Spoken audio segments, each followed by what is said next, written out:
नमस्कार दोस्तों, मैं कुमार श्रीकांत आपका स्वागत करता हूं। आज हम बात कर रहे हैं हिंदुत्व को लेकर और किस तरीके से एक खास मानसिकता आइडियोलॉजी वाले लोगों ने हिंदुत्व को बदनाम करने की कोशिश की है और किस तरीके से जातिगत मानसिकता हिंदुत्व में घुसाड़ने की कोशिश की है और किस तरीके से हिंदुओं के अंदर आने वाले अलग अलग जाति को एक दूसरे से लड़वाने की कोशिश की है। जिन्होंने महाभारत को कल्पित ग्रंथ बताया है, जिन्होंने रामायण को, अभी हाल में रामायण को लेकर बवाल भी चल रहा है, तुलसीदास के विरोध में उतरे हैं। तुलसीदास की आज जाति पता चली और वो पता चले वो दूबे हैं। आज तक उनकी जाति नहीं पता थी कि उनका सरनेम क्या है।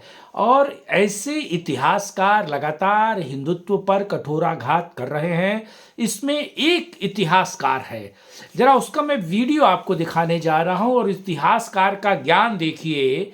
वो मूर्ख इतिहासकार क्या कुछ कह रही है और किस तरीके से, जिसे संस्कृत नहीं पता, जिसे पाली नहीं पता, जिसे अपभ्रंश नहीं पता, वो आपको बता रही है कि महाभारत में शांति पर्व में आखिर किस तरीके से युधिष्ठिर के दिमाग में क्या कुछ चल रहा है। पहले इस मूर्ख इतिहासकार को सुनिए और सोचिए कि इसका ही पढ़ा, इसी का लिखा हुआ जो ज्ञान है, जो ये ज्ञान की उल्टी कर रही है, उसी को हम लोगों ने अब तक पढ़ा हुआ है। पहले इस मूर्ख इतिहासकार की ये बात सुनिए।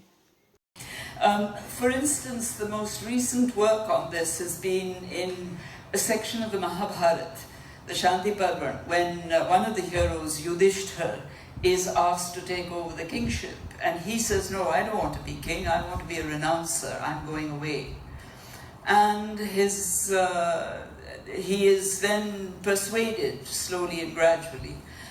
And the whole discourse is one on kingship and renunciation, which is of course a fundamental discourse in Buddhism, power and renunciation, that goes on. And there are some historians who are today saying that maybe Yudhishthir had in mind the image of Ashoka when he said, I don't want to be king. I would rather not have the power but be an ascetic and have a different kind of authority altogether. Because let's not forget that in Indian society, renouncers and ascetics were not people who just disappeared on the wayside. They were people of authority. तो आपने सुना किस तरीके से रूमिला थापर अपने ज्ञान की उल्टियां कर रही हैं। किस तरीके से शांति पर्व में इन्होंने बताया कि युधिष्ठिर के मन में सम्राट अशोक की बात आई, यानी कि बुद्ध धर्म के मानने वाले अशोक, और कलिंग की बात आई और किस तरीके से ये महज 500 साल पीछे चली गई और इन्होंने 5000 साल पहले और 2000 साल पहले को, मतलब काल की गणना इनको नहीं पता। इनको ये नहीं पता कि दोनों का परिप्रेक्ष्य अलग है, इनको ये नहीं पता कि दोनों की बातें अलग हैं, दोनों अलग धर्म ग्रंथ है और वो अलग मानसिकता के लोगों के बीच रही और वो कालखंड अलग रहा है। एक कृष्ण के द्वापर को ये वर्तमान में कलयुग और कलयुग से भी मैं महज 200 साल या 400 साल पहले की 500 साल पहले आप इसे जोड़ देते हैं, आप अशोक तक चले जाते हैं, आप बौद्ध धर्म तक जोड़ चले जाते हैं। ऐसे मूर्ख इतिहासकारों को हमने पढ़ा है, ऐसे मूर्ख इतिहासकारों ने हमको मूर्ख बनाया है और ऐसे मूर्ख इतिहासकारों का लिखा हुआ हमारी यूनिवर्सिटीज़ में पढ़ाया जा रहा है हिंदुओं को तोड़ने के लिए। सोचिए, इस देश में 500 साल जो है, मतलब पृथ्वीराज चौहान के बाद अगर देखिए 500 साल मुगलों ने राज किया, इस्लामी शासन रहा। उसके बाद 200 साल अंग्रेजों ने राज किया। उसके बाद तकरीबन 70 साल एक सरकार रही कांग्रेस की।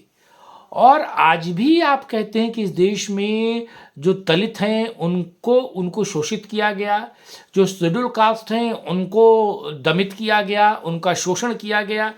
अब जब काल मुगलों का रहा है, जब काल अंग्रेजों का रहा है और जब काल कांग्रेस ही रहा है, तो इस अगर आप देखें तो तकरीबन 800 साल का पूरा इतिहास देखिए तो शासक कौन था, कौन वहाँ पर मौजूद था और कौन शोषण कर रहा था, आप इस बात को बेहतर समझ सकते हैं। और मैं इसीलिए कहना चाहूँगा कि ऐसे मूर्ख, दुष्ट और ख़ास तौर से हिंदू धर्म को तोड़ने वाले इतिहासकारों का इतिहास ना पढ़ें और सरकार पे दबाव डालें कि देश में एक बेहतर इतिहास पढ़ाया जाए। ऐसे ही इतिहासकारों की पोल खोल मैं लगातार करता रहूँगा।